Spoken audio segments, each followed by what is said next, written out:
My name's Andrew. I work at a company called Real World Technology. We do a range of different things, but I'm here to talk today about a wonderful thing in the Drupal ecosystem, in my opinion, and that's called Drupal Commerce. So you might have heard other people speaking about it a little bit this weekend. It's come up, it's been cursed in some talks, it's been praised in some talks. I think it's one of the best things that's come to the e-commerce community as part of Drupal. But we're going to have a bit of a chat about that, and we're going to have a look at actually building a working, real, production-ready e-commerce website in pretty much on 25 minutes. All being well, no computer and technical glitches, that should be all good. So, before we actually get into what is Drupal Commerce, I wanted to do a quick show of hands. How many of you have built an e-commerce site before? Okay. How many of you have enjoyed the experience? I've got 2 hands. Oh, and a half. Okay. Who's used Drupal Commerce before now? Okay, we've got a few people around. People have used Ubercart. Okay, a few more of you. Magento. Yep. OS Commerce. Who's written their own? Yep. Things not written in Drupal that do e-commerce. Yep. Anyone use Shopify or those sorts of things? No? Okay. Oh, 1. So that's good. Okay. Well, Drupal Commerce is a little bit different to most other e-commerce distributions available on the market. Drupal Commerce is really a framework to allow you to build e-commerce stores and e-commerce platforms. Drupal Commerce in and of itself is a bunch of really, really small modules that do a set of small, defined, contained things. And out of the box, if you just go to Drupal.org and grab the Commerce project and install it on your site, you're probably going to be finding that what you've got is something that doesn't do a lot, is pretty confusing and a little bit hard to get started with. So we're going to talk a little bit about that today, but the thing about Drupal Commerce that sets it apart from everything else is it's a set of components that allow you to build something big and build something better. So my background, I've built e-commerce sites. I've been building them since I was about 15. The first e-commerce site I built was a custom-built site. It lived in ASP.NET. ASP. This was before .NET even existed. It sold products for a store. I can't even remember what it did. It had a Microsoft Access database backend because, you know, when you're 15, Access is cool. Then you grow up and work out that it really wasn't. But that's okay. So that was the first site that I built. Since then, I've built sites using Magento, things built on Zen Framework, some stuff built on Symfony, ran a very large website built in OS Commerce for around 5 years. So I've had a bit of an exposure to what's available in terms of e-commerce platforms and building different things. And together with my company, we've built websites for some very, very small people through to some very, very large NGOs and other organizations that wanted to extend their business onto the internet. The thing that I've found time and time again is that when I go and I download something like Magento, or I go and I download something like Ubercart, what I discover is that provided what I want to do works straight out of the box, the solution is absolutely perfect. But the moment that my customer comes to me and says, what I want is X and Y and Z, and I can't quite do it, the modules don't quite get there, or I can't change what I want easily, I end up going and hacking something together and making changes and doing things that break my upgrade path, that in the end mean that the customer gets a solution that they're not really happy with, and it just becomes a bit of a mess. Now, I see that Drupal Commerce addresses a number of these issues by, instead of trying to be something that is all things to all men out of the box, it tries to be building blocks that give you pieces of the bigger puzzle. So it's really cool like that. So what can Drupal Commerce do? Well, it does most of the things that you'd expect an e-commerce platform to do. It manages products and it displays them. It manages orders. It takes payments. It calculates tax, and it can give discounts. And that's what it will do pretty much out of the box. We can also do shipping, we can handle stock, we can do coupons and vouchers, and some of those things might not sound like very, very big business goals, but I started using, say, Magento when it was a 0.9 release, and it was the coolest PHP-based shopping cart system available on the market, and probably one of the best that was available at the time. It had a nice UI, a decent customer experience that was really only rivaled by some of the really, really big e-commerce stores. But then we wanted to give coupons for our customers to allow them to buy it. And they only released that module into the community about 12 months ago. That's like 3 years after the product was there. But Drupal Commerce has it today, there right now. So, really quite good. So what are people using Drupal Commerce for? Well, there are everyday online stores. So an example up there is ozonkites.com.au, and if you're online, you can go onto that site and jump on there now. It's an Australian-based store, they sell kites, it's pretty cool. Dries mentioned in his keynote this morning subhub.com. So Subhub is an example which I've come across which is really unique.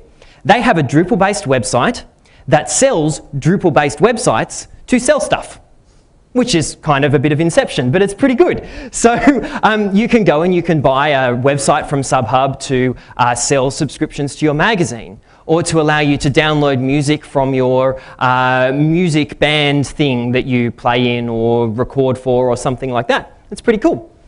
Discount style websites is another unique thing. Someone has gone and built an entire clone of the Groupon network, a Groupon website in Drupal Commerce, made it, packaged it up as a Drupal distribution, and you can go download that, install that on your web server, add a bit of theming and bits and pieces, and you've got your own Groupon site. And you can give your friends and family discounts to, I don't know, whatever it is you want to give them discounts to, or however that wants to work. But it's there, it works today, right out of the box. Donation sites, and there's many, many more. So you can go to the Drupal Commerce webpage and look at their showcase, and there's a long list of sites there, and that's only half of what Drupal Commerce is out there in the wild doing today. So one of the things that I promised that we were going to do was to build an awesome e-commerce website in 25 minutes.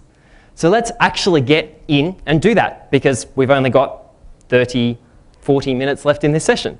So we're going to start with what's called the Commerce Kickstart install profile. Commerce Kickstart is basically a full Drupal 7.10 at the moment distribution with all of the commerce modules and bits and pieces ready to go, which you can download, put on your web server, follow the install script, and have a functional working Drupal Commerce website. But it's really designed for being used in the US. So what we're going to do then is we're going to grab the Commerce Australia module, which has some rules for currency display and GST, and it just makes it easy to get them up and running, and install that. And so that's what we're going to do to start with. So here's where you can go. So this is the Commerce Kickstart page. And here we go. So we're going to install this. So if you've never used an install profile before, you'll see up here we've got the standard, the minimal, and now Commerce Kickstart. So I've pre-downloaded the Commerce Kickstart, put it on my machine, set up a web host, all those sorts of things. There we go. We'll install it in English. Verify requirements. Woo, I passed. Database name DDU3, DDU12_3, DDU12_3. Database password. We need to copy that from there because I don't know that, and because I'm lazy, I need to do this too. Save and continue.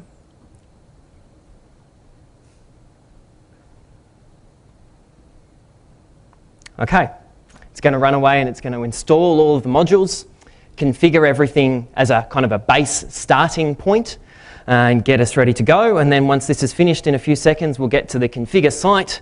I'll set some settings like you would if you were normally installing Drupal. And then we install some example stuff. And we wait. This is probably the most boring bit. If anyone feels like donating me a faster MacBook Pro, I'll gladly accept. But I've just downloaded the e-commerce, the Kickstart mod as a straight module. It'll still be the same thing, won't it? Yep. So the advantage that the Commerce Kickstart profile has over, say, going and downloading the Commerce module is that there is a bunch of things that you need to get Commerce working. And we'll talk a little bit more about that in a minute, but there's a lot of dependencies, which are normal things which you would probably run on your Drupal website. But the Commerce Kickstart, I guess, distribution has those things in it from day one. So you don't need to worry about those sorts of things. You can install it in a Drupal site that you've already got running or bits and pieces. We're just doing this because we have limited time because I set a ridiculous time limit. We're going to call site, I think we're going to sell some Ferraris.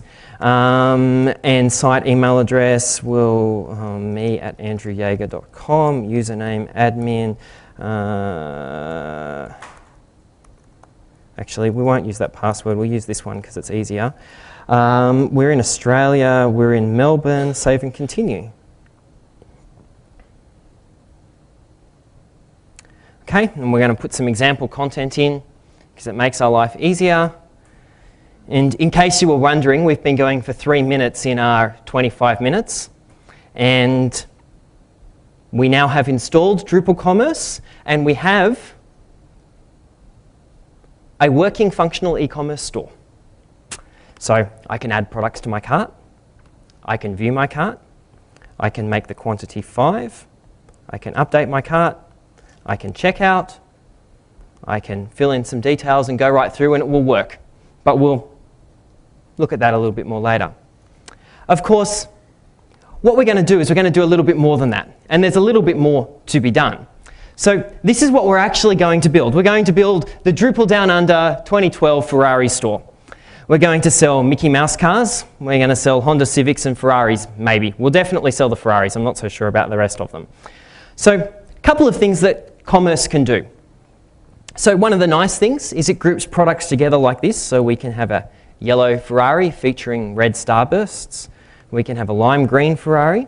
And you'll notice that as I do this, it updates the displays and it changes the price and the text. You'll see that there's some features on some of these cars somewhere. I think the yellow car features starburst paint. And they're all updating nicely in the background. And as a website themer and developer and bits and pieces, I've done nothing to get that working out of the box. It's just there. It just happens. It just works. No effort involved. Straight working day one. Okay? The other thing that we're going to do, if I actually add this car to my cart, we jump across to the checkout. So we've got our Starburst Ferrari here at $59.95, quantity 1. So we've got some shipping in here. 1, 2, 3, somewhere, street. Yeah, there's no validation on this, whatever. We'll not talk about how to do that today, but it can be done. Okay, we've got some shipping, and we've got 2 different shipping rules. If you've got a product which you want to sell for less than $100, or sorry, less than $50 in this particular store, you'll get $15 shipping charged. And when your cart value is over $50, you get free shipping. So the kind of idea is that you might want to give free shipping to some people, or if they're a particular kind of VIP customer or things like that. All sorts of things that we can do. We can go right through, confirm, put in some payment details, and then magically checkout's complete. I can view my order and see what I've bought. I can go into my account and I can see what I've bought before. I've got a few orders in there, including one that I've deleted and one order that's been completed. I can come in here as an admin, view some orders, see what's been ordered. I can delete an order, I can modify the payment details. So these are sorts of some of the things that you can do with Drupal Commerce straight out of the box, mostly, without too much work. So how do we go about actually getting from a base install to something that is relatively functional, which we can then use to deliver an e-commerce product to our customers? So the first thing that we do is we install Commerce. It's relatively straightforward. Then we configure the currency settings. By default, Commerce installs running in US dollars. And not that that's really a problem, but you probably want your store, if you're in Australia, to be running in Australian dollars. We set up some tax rules and tax rates. We build our product types, and we'll explain a little bit more about what that is in a moment. We add some sample products. We build product displays. We configure shipping and payment methods. We finish populating our store. We test it, make sure it's doing what we want, and then we push it live and make lots of money because everyone makes money when they launch an online store. Yes. Okay. The first thing about Commerce is that I said before, it makes use of standard Drupal ways of doing things. So there are some key components to Commerce which live in the background, which aren't immediately obvious, that make Commerce really, really work and really, really sing when it comes to being a good e-commerce tool. The first thing is rules. Rules drive Drupal Commerce. Rules are your business logic that determines how your e-commerce store works. So you have rules to calculate tax. You have rules to determine whether you can add a product to your cart. You have rules that set what shipping methods you can choose. You have rules which determine whether or not the user is allowed to check out. You have a rule, and there's actually a screenshot of one here, that determines what emails get sent to the customer when they purchase the item, and whether or not you as a store admin get the email. You have rules which integrate Drupal Commerce with your back-end ERP system.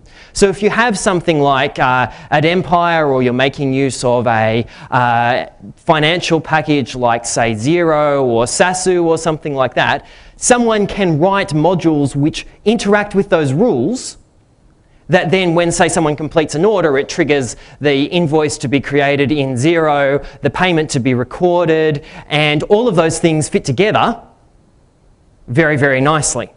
Now, no one's done that yet, but it's entirely possible within the way that Drupal Commerce works. The next thing to say about Drupal Commerce is that it relies heavily on views. So views is a way of representing data within your website. You can have views that display nodes, you can have views that display all kinds of different things. One of the really neat things about Drupal Commerce is that pretty much whenever it displays a list of stuff, it's using views. So if you want to change the columns which you see, one of the common things that customers say to me is, we've got a website, we've got an admin section, we've got our product listing, and we want to change the order of these. So take something like Magento. You can print out a picking list out of Magento, which by default shows the product code, product name, price, and that's about all.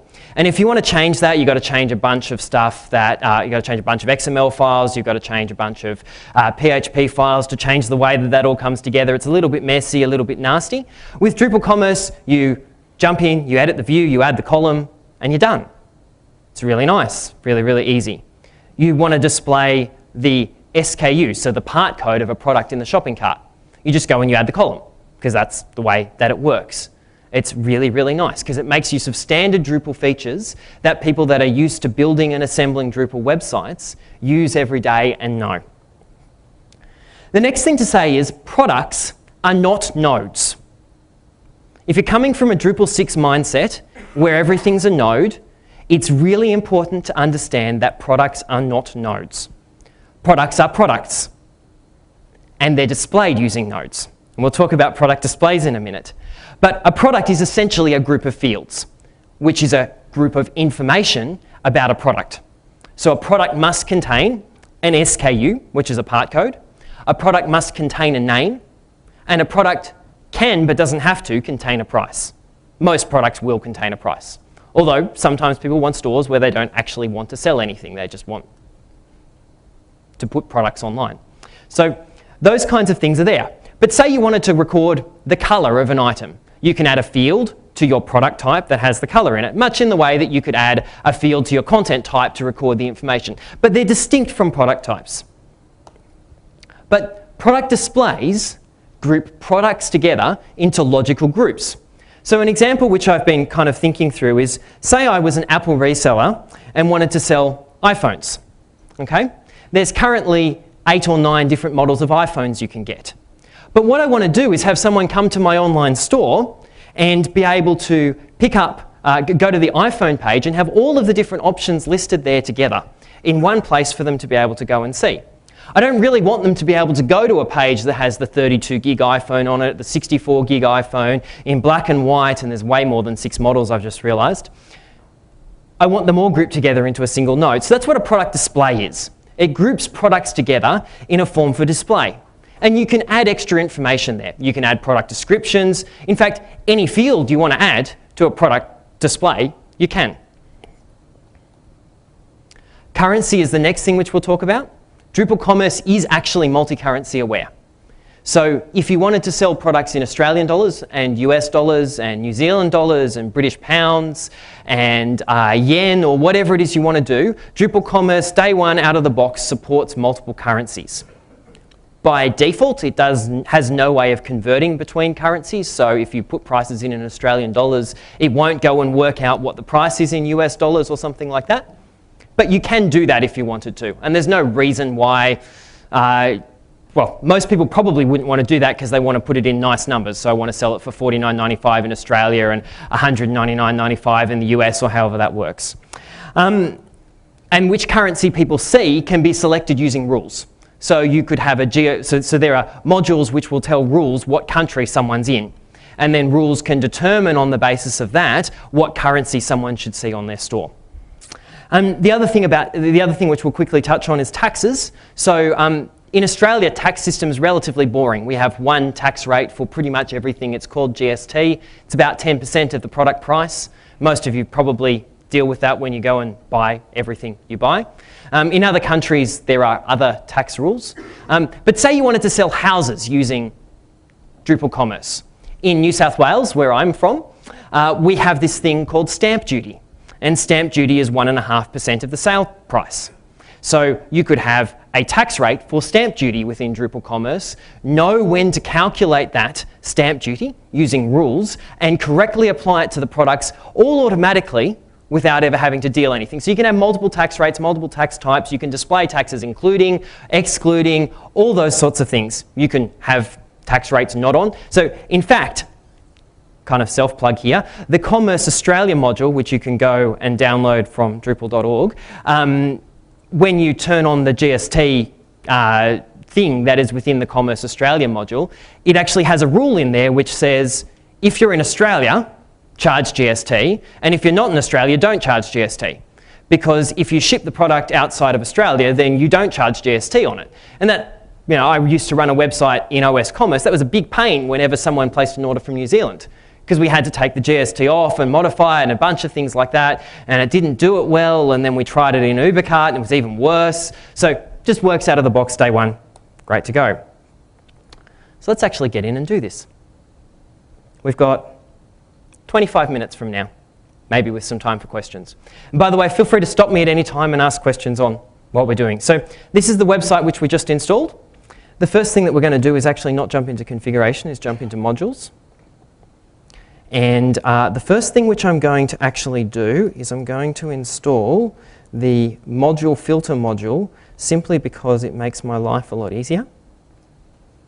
If you've worked with a site that has lots of modules and you've never found the module filter module, what it does is it changes the display of this page and puts the modules down on the left-hand side. It's really handy. It's kind of quick. So the first thing which we're going to do is install the GST module, and while we're at it, we'll probably also install the currency display, standard Australian currency display. Okay. They're part of the Commerce Australia module. And what they do is, so the GST module sets up default GST rules for the store, and currency display makes it display Australian dollars with a dollar sign. That's pretty much all that they do. Pretty basic, but important. Now we're going to configure our store. So the first thing which we do is we set the currency. Going to jump in here, see the default is in US dollars. We're going to move that to Australian dollars because we're in Australia. We'll save that. Now, what that's done, that's enabled the Australian currency in here, but we no longer really want to have US dollars available for our store, so we'll just turn it off. Okay, first step done. The next thing that we'll do is we'll just have a look at the taxes. We don't need to do it because the tax rates have already set it up for us.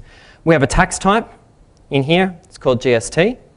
If we have a look at it, it displays taxes of this type included in the price. It's got some rounding rules. It's called goods and services tax.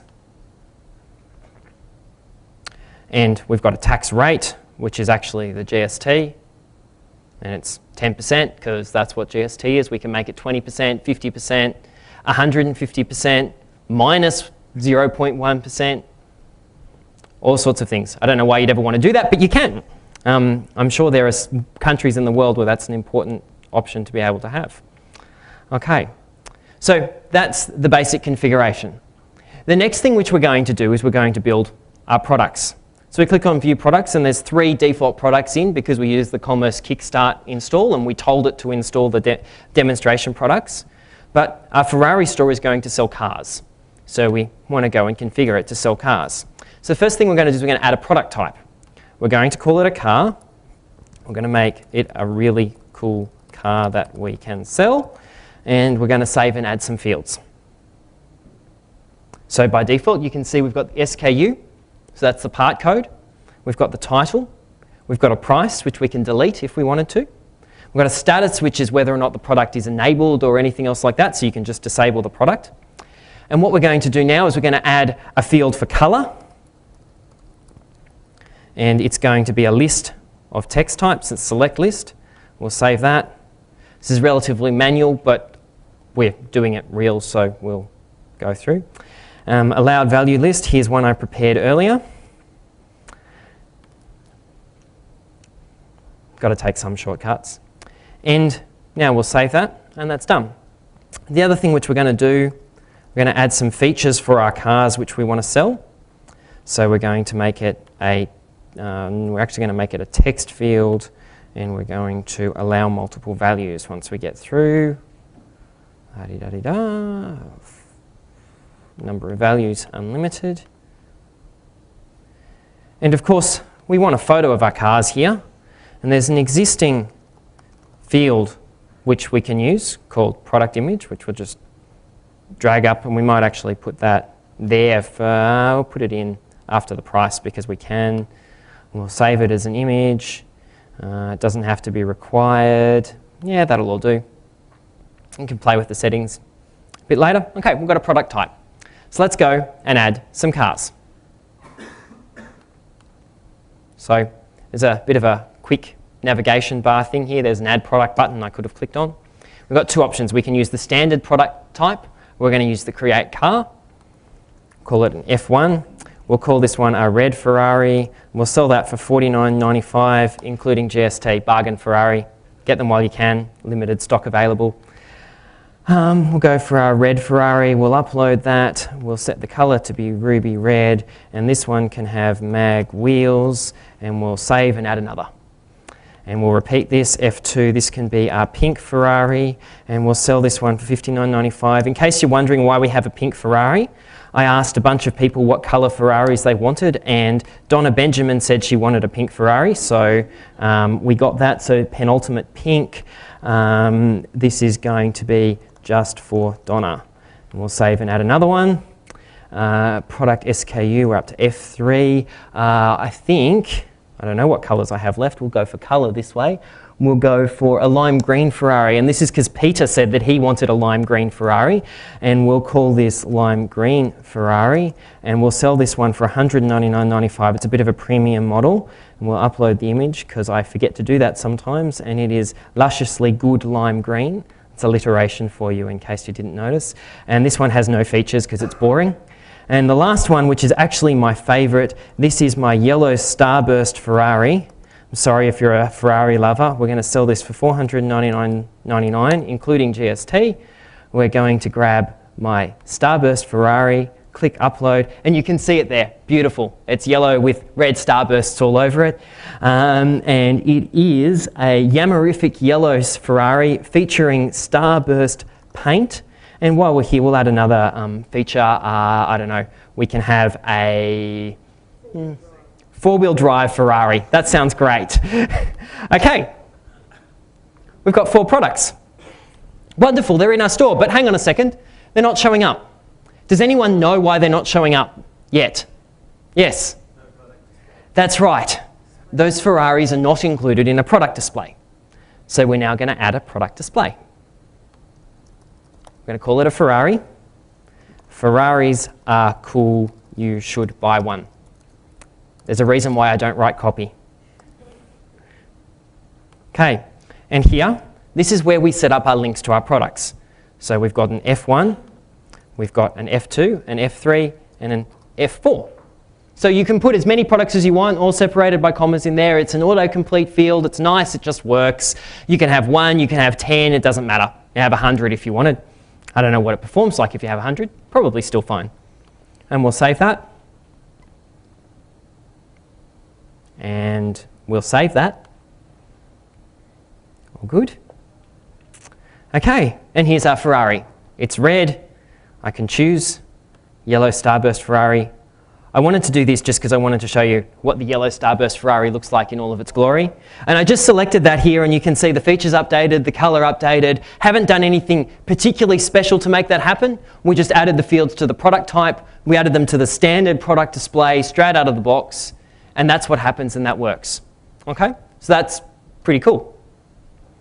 Now, we're going to do a couple of nice little things. We don't actually like the product image being that big. So we're going to format that a little bit. We're going to manage the display, the default display of the product image. Now, this is where it gets a little bit messy. You modify the display settings for each field on the product type display settings, not on the product display settings. Okay? There are some things you modify in the product display, but you modify these ones on the product type. Okay, so we're going to make this one image type. We're going to display a medium image because it fits nicely. And we're going to hit save. And we'll close that. And page refreshes. And there we go. Okay. So good so far? All good. So now the next thing which we're going to do is we're going to come in here and we're going to modify our shopping cart a little bit. So I mentioned that this is all built around views. So I'll just give you a bit of an example of what we can do. We're going to edit the view here. And what I want to do is I want to add the product code into the shopping cart so that when I come to view the cart, I can see what the model number is at the shopping cart stage. So we're going to add a field, and we're going to add the SKU field. Hang on, it's not on the list.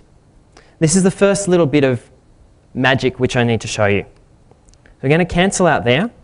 We're going to use the relationships to add a relationship to the commerce, to the product.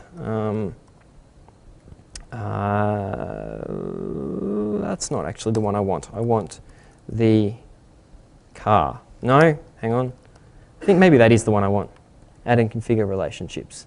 Apply. Okay. So we've got a reference now theoretically to the product. So when I come in here and I choose add, I should now have an option for SKU. There we go. It's in there. Product is linked. That's where the relationship is. Create a label. We'll rearrange that, and we want it to appear first because that's a nice place for it to appear. We'll apply that. We'll save our view. Come back. And now we've got the SKU. Product 03 is in our cart. Okay. If we wanted to show features of a product in there or anything like that, we do follow exactly the same process. So if you wanted to, if I come back and I add a red Ferrari to my cart and come across to the checkout, and I wanted to show the color in here, I could do exactly the same thing. Add the color field in the column using views, and it all just happens all nicely, all straight away. No particular work to make that happen. Okay? That's pretty much what we need to do. So the next thing we're going to do is we're going to play with shipping. And shipping is the first time where I'm actually going to show you a little bit of how rules works to configure the logic of our online store. So first thing we're going to do, we're going to jump into modules. We're going to grab the commerce shipping module. We're going to turn on the flat rate module and the base shipping module. And the shipping UI, because that's how we configure it. And we're going to save these things. Click Save Configuration. Whenever you're ready. As I said, if anyone wants to buy me a faster MacBook Pro, I'm all willing. Sorry? Or just solid state, that's right. So if we're going to configure our shipping, we click on Configure Store. Come in, click on Shipping. Relatively self-explanatory. And what we're going to do is we're going to configure two shipping services. We're going to configure a shipping service that is a standard shipping, which we'll call standard shipping. We'll sell it for $15 including GST. We'll save that. And we're also going to add a service that is free shipping, $0 including GST. Save flat rate. It could be $0 excluding GST. It doesn't really matter. Okay. And now when we come in here, all of a sudden we've got our shipping information option. We popped this in last time.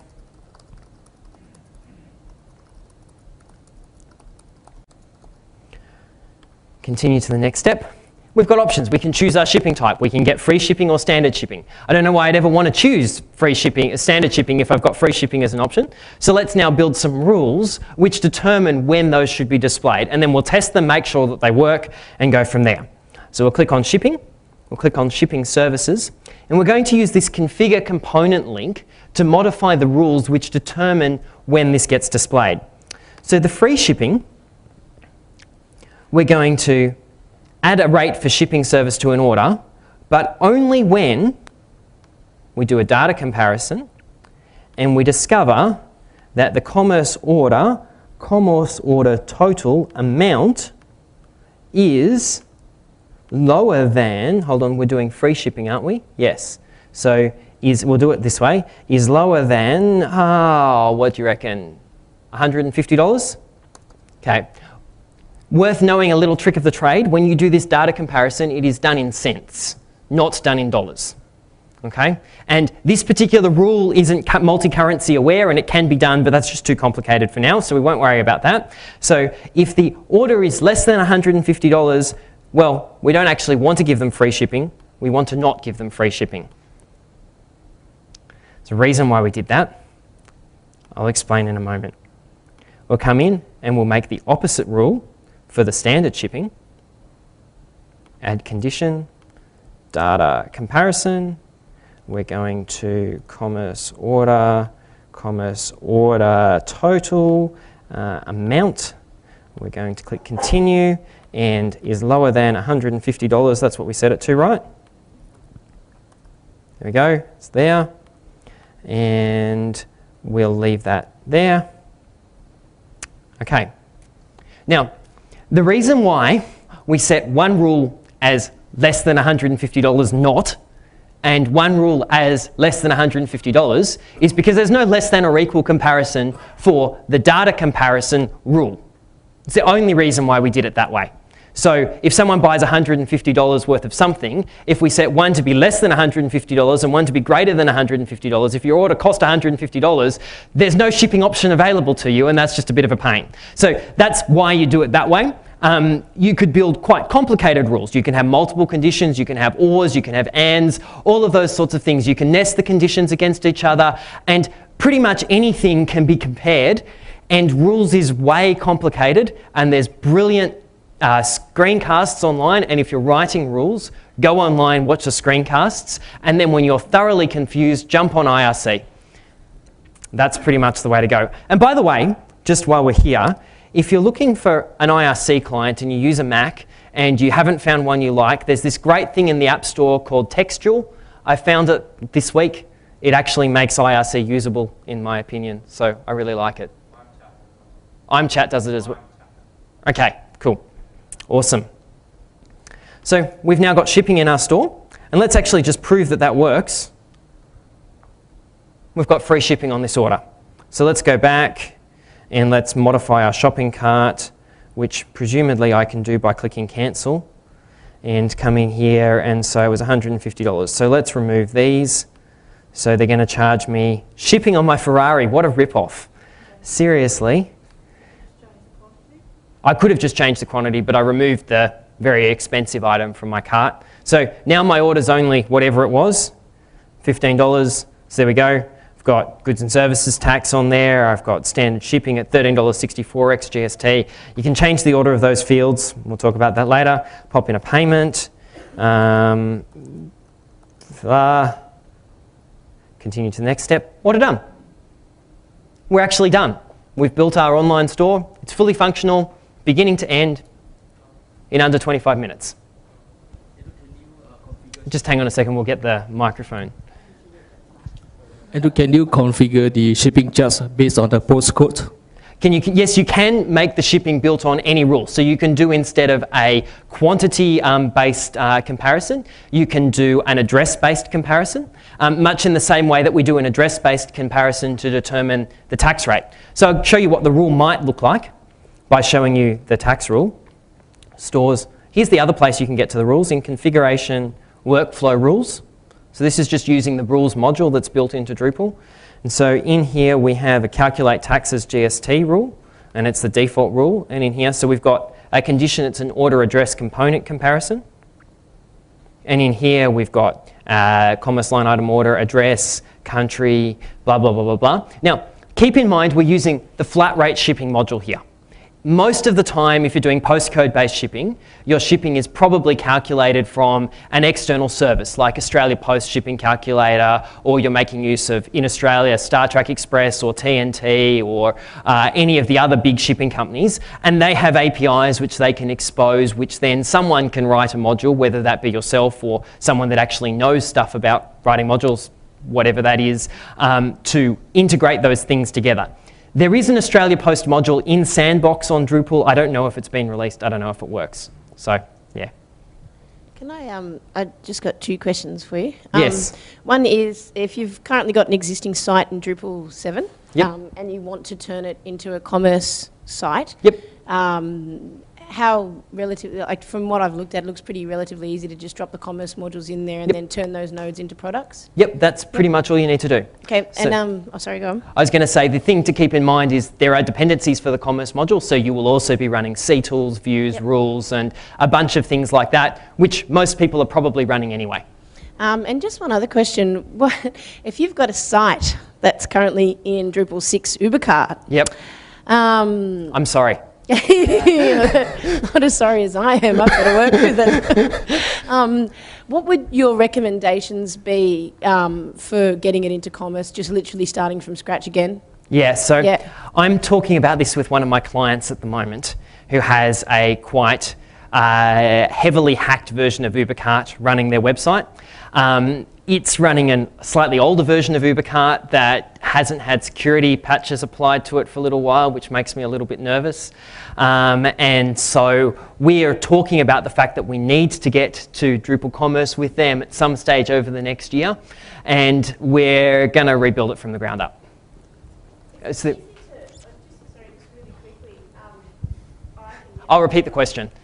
Is it, so when you're doing that, okay, my biggest fear was for doing that and why I kept it in Drupal 6 was basically exporting all the, like maintaining all the orders Yeah. and product connections and user connections, because that was something that was really needed. Yeah. What? Yeah, so It looked like it would be pretty much nearly quite difficult for me to extract that and then drop that into 7. look, I imagine it would be a relatively trivial module to export from Ubercart to Drupal 7 Commerce end of the world. No one's written it yet.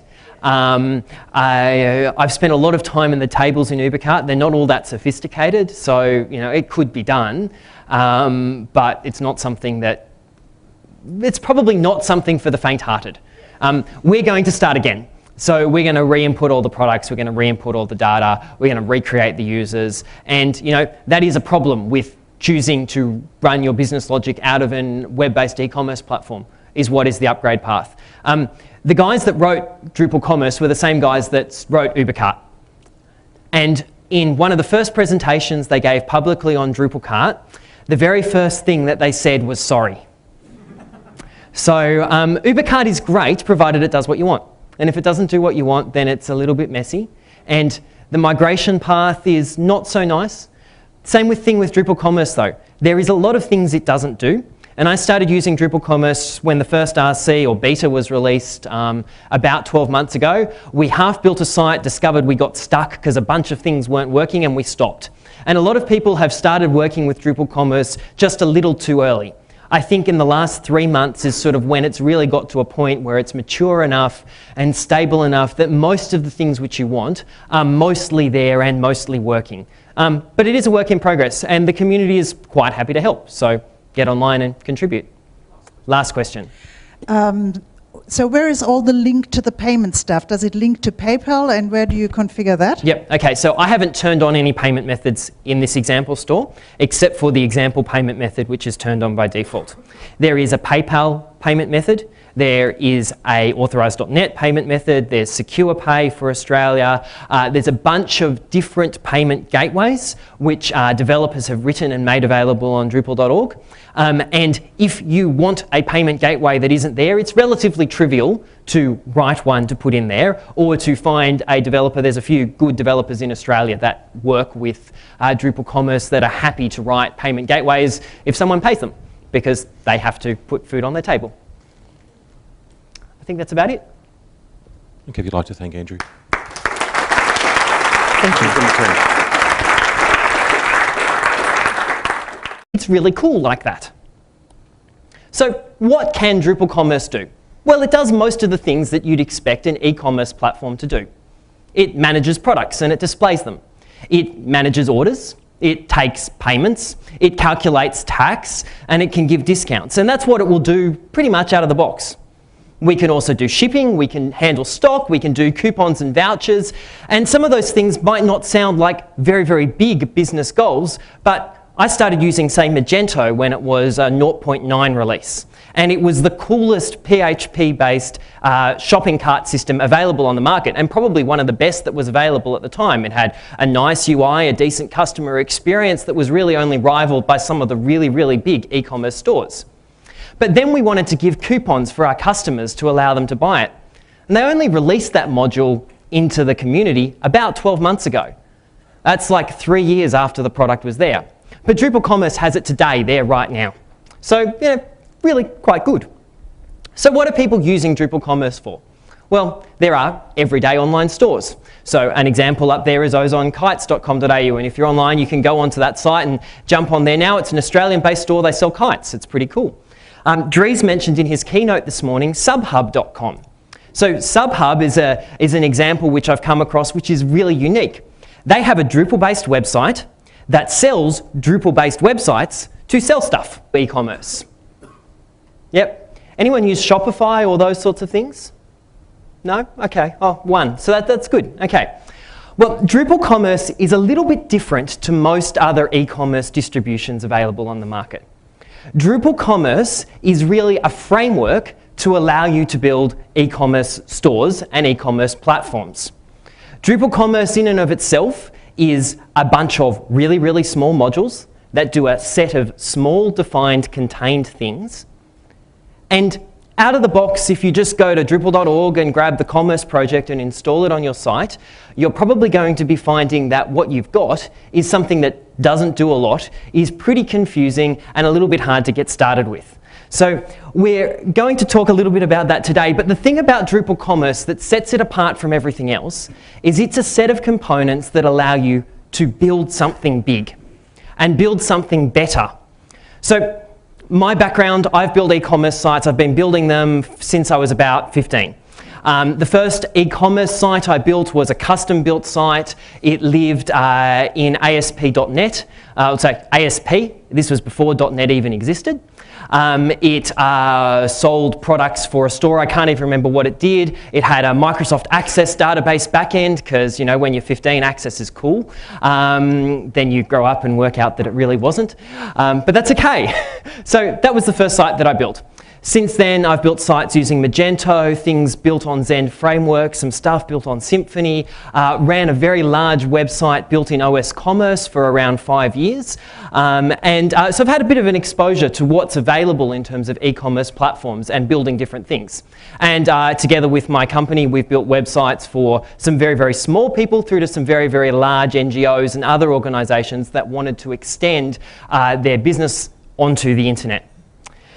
The thing that I've found time and time again is that when I go and I download something like Magento, or I go and I download something like UberCart, what I discover is that provided what I want to do works straight out of the box, the solution is absolutely perfect.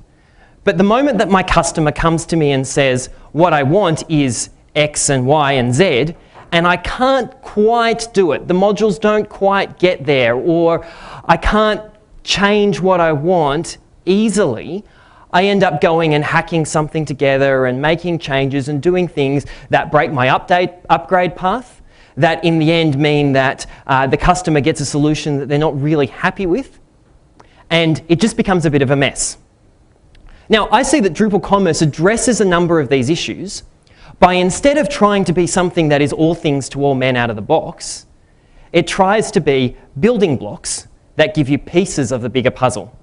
So, my name's Andrew. I work at a company called Real World Technology. We do a range of different things, but I'm here to talk today about a wonderful thing in the Drupal ecosystem, in my opinion, and that's called Drupal Commerce. So you probably, well, you might have heard other people speaking about it a little bit this weekend. It's come up, it's been cursed in some talks, it's been praised in some talks. I think it's one of the best things that's come to the e-commerce community as part of Drupal. But we're going to have a bit of a chat about that, and we're going to have a look at actually building a working, real, production-ready e-commerce website in pretty much on 25 minutes.